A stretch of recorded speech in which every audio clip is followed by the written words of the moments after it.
Hi, I'm Keith Cotter and welcome to the HSB Academy tutorial session. In this session we're going to learn all about shop drawings and everything you need to do inside an HSB framing on how to create that shop drawing. So let's take a look. Here on my model at the moment I have a very simple model with 5 walls, and the first thing that we'll probably want to do is renumber these item containers. So under the stick frame ribbon I'm going to go to the command here, item container renumber, and we're going to give this a name, something like ground floor, and let's call it start number 1, and I'm going to have the digits of 3 here. I'm going to select them one by one, so I'm going to select this as the first wall, second wall, third, fourth and fifth, and hit enter to complete the command. And what you'll see is basically the elements are now renumbered in the way that you have specified the order of the element. The next thing that we'll want to do is we'll want to, in each of these beams, uniquely identify them in the factory.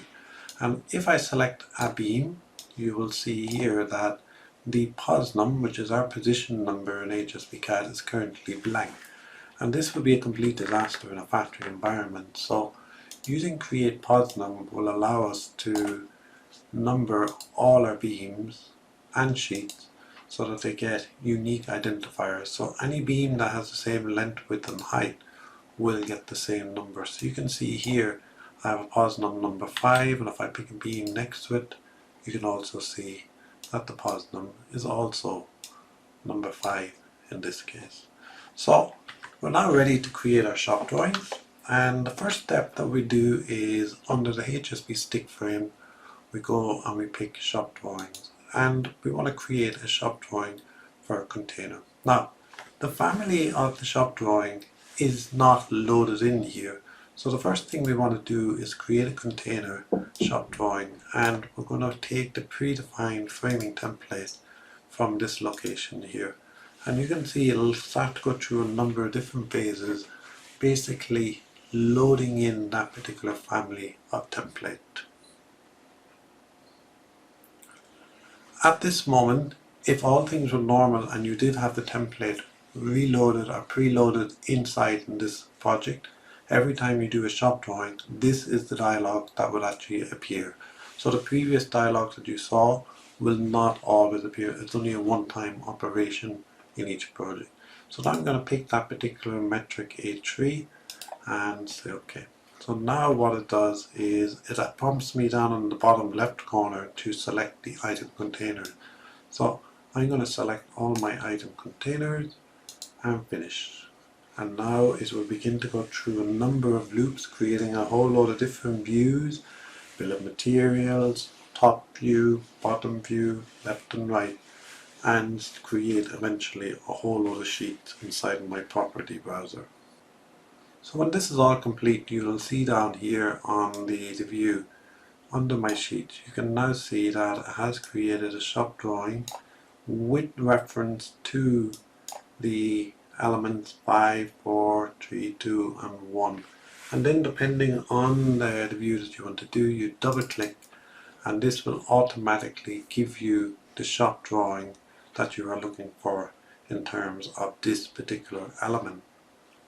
Now, jumping in a little bit closer, you'll see that in this shop drawing, this is a predefined template that I have loaded in, and it's just showing me the frames, but it's showing me nothing of the current sheeting, for example, on the frame. And if it was something that you wanted to see the sheeting, if I was to double click into this view and use the visibility graphics VV, and if I go to the filters, you can see that there's automatically some predefined filters loaded with this particular template. What I'm going to do is I'm going to say that I want to turn on the sheet family. Remember way back when we did the framing style setup, I advised you to use the hsbCAD sheet family. So I'm now making it visible, and I want to see zone 1 of my sheeting to be visible. So I apply this and I say OK. And now what you have is you currently see through a series of dashed lines the zone 1 sheeting in this particular case as we have. So with our sheet here, we are probably missing one thing, and that is, what about if you want to dimension the sheeting? So you can see that there are coded family extensions down here where it's currently picking up a particular type of dimension. So for example, this is picking up the openings, so this wouldn't suit for our sheeting. But if we go to the hsbStickFrame ribbon, and under dimensions, if I were to pick element framing, for example, you'll now see that it creates an element dimension here. And if I were to pick the coded family, you'll now see that I'm presented with a whole lot of properties here. So what I want to basically do is I want to filter out a particular family in this case. And if we pick the drop down here, the family that I want to filter is hsbcad zone 1 in this case. It's not listed, so I'm going to have to type it in order to get that particular zone in this case. And then for the extremes of the zone itself, maybe I just go to zone 0, and that dictates the complete extreme.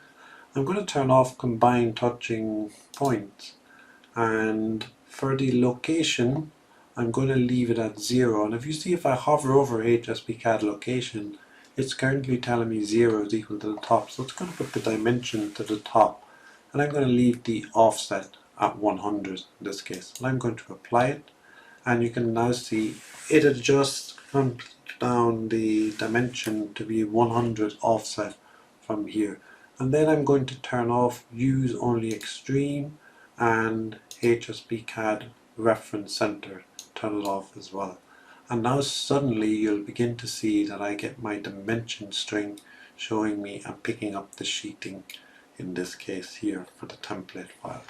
So if we now take a look at another shop drawing, so if I come back out of this here and we take a look at another shop drawing, we can now see that we have multiple shop drawings and all the dimensions are currently updating to give you the result that you need. So back here at zone, at the first element, we have again our dimensioning that we saw earlier. So I'm Keith Cotter.